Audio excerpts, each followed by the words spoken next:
Hi, I'm Zach Fensky, and this is a demonstration of a motor control project that I built as part of a mechatronics course at Northwestern University.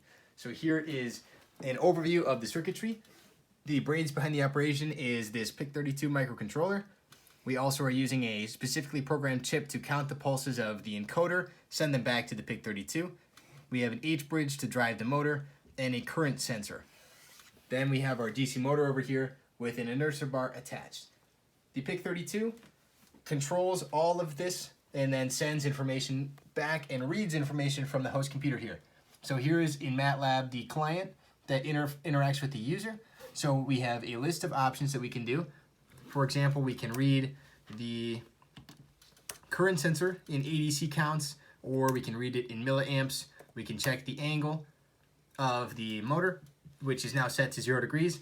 And we can execute two different types of trajectories, step trajectories and cubic trajectories. So right now we have a step trajectory loaded in, and we will execute it and see how the controller performs. So I will execute that.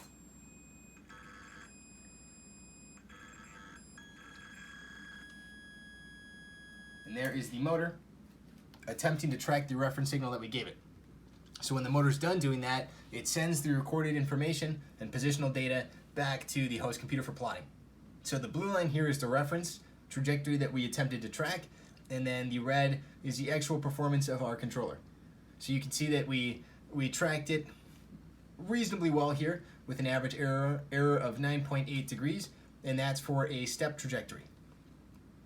So now, bear with me for a moment. I will demonstrate how we can perform the cubic trajectory.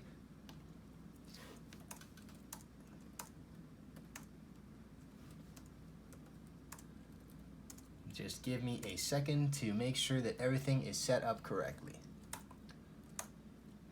Okay, so now we will execute our cubic trajectory by loading it in. We'll give it the same trajectory as before, but now we'll make it cubic.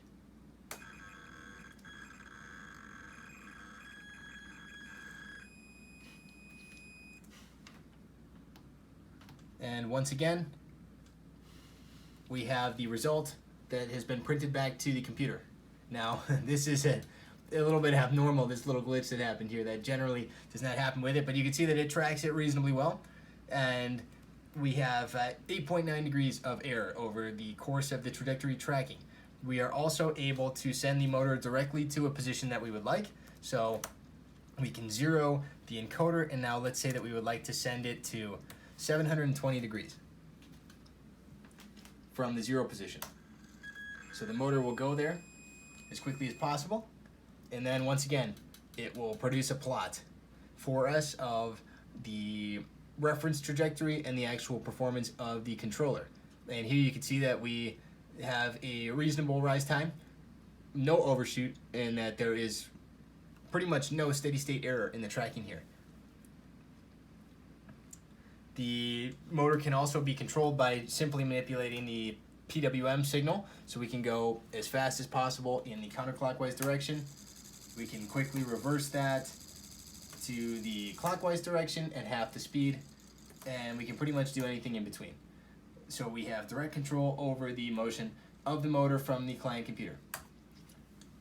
So that is an overview of all of the features of my motor control project. So thank you for watching.